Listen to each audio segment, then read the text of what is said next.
Hey, this is Chris, Leacris Construction. You know, some people just have no patience.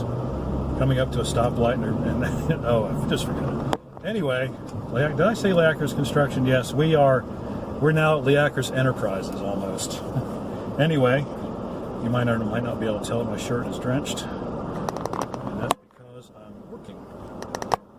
And it's not that it's incredibly hot, it's only 84 degrees. Let me see if I can get this down. Yeah. It's just humid as all get out. So this morning, remember I told you we had a change of direction. So this morning I'm erecting a temporary wall to hold up the roof trusses while I take out the entire side wall of the building. And so thus far this morning I've gotten the top plate in. I've doubled that up. I'll show you some pictures here in a minute. But I've got to go to Lowe's and get some more studs. I've already got the bottom plates. Use treated wood for the bottom plates. Remember, anytime you have wood that comes in contact with concrete for any reason, you use treated wood. And even if it's temporary, you know, because you don't know how temporary things can be, right? So doing that, oh, I just missed my turn. Darn it. I can go down this way. You know, that's the great thing about doing Uber and Lyft is I know my way around Durham, and so if I miss a turn because I'm yakking on the smartphone camera, I always know an alternate route. I just wish they'd get this road done. It looks like they're about ready to open up the traffic, but that always seems to be the slowest part, you know, the last little bit they have to do. Anyway, going to Lowe's, going to get some studs, and I need a driver bit for some Tapcons, and I need a masonry bit for some Tapcons. Tapcons, if you don't know what they are screws that are designed to be screwed into concrete or masonry, and they do a good job. But you know, just make sure it's where you want it when you put it in the first time, because if you unscrew it, then the hole's no good. You have to drill a new hole, and that might just ruin your whole day. Get it? That's a pun.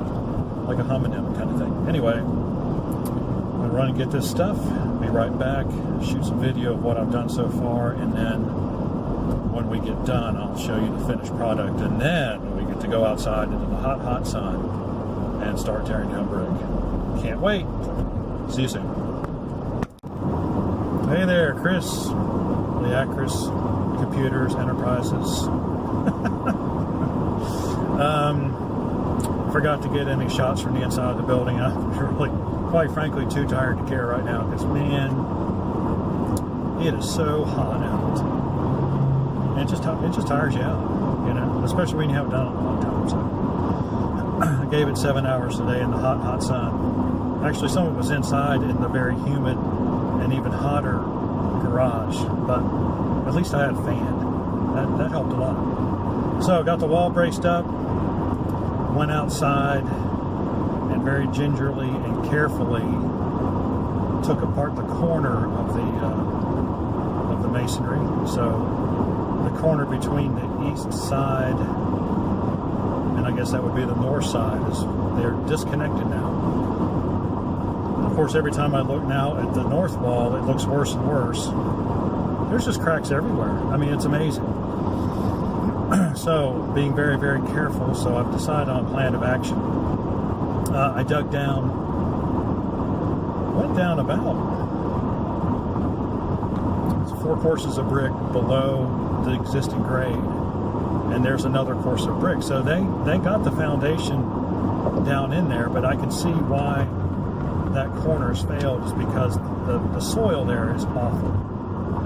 It's clay, but it's brown clay, which means it has a lot of organic material in it, and it's wet and it sticks to everything, and you can tell the load bearing capacity of it sucks, and so that's what's happened over the years. That soil stays permanently kind of in a semi-wet state, and you know what happens with wet soil, it kind of loses its ability to carry a load. So even as something as relatively light as this structure, eventually, of course, now I'm talking about, 60 years, 70 years. So it's not like, they made this gross error in how they built the building. It's just, that's what happens, right? If we built it today, the footings were probably, I don't even know what the footing size is because I'm not going to dig anymore. I'm tired of it. Because, you know, it takes longer to get the stuff off the shovel than it does to get it on the shovel. You know what I'm saying? So anyway, I'm going to go, got that excavated. I guess I'll get a bag of gravel or something and take a 4x4 and try to, you know, beat it down in there a little bit, maybe a couple inches, maybe just give it a little bit more firmness. Or maybe I'll just take a bag of Saccharin and do that, just a dry bag. I'll probably just do that. And just take the end of a 4x4 and just kind of pack it down in there as best I can. Get another couple inches of good bearing soil underneath the footing. But the footing is going to be, of course, it's sitting on the foundation brick, on one course of the foundation brick. You remember there's two courses. So it's going to be sitting on the outside and then out a foot on each side, a foot further from the face of the wall. So it's going to be, you know, 18 inches wide by 8 inches thick. I think that'll be good. And it's going to go around both corners. So, you know, it's going to start on the north wall and turn and go around the same distance on the east wall. So it's going to be kind of like an L. And so that ought to stop any further. It'll do two things. It'll stop it from sinking any further, and it will provide me a good platform, a good base to work from to start laying the brick back.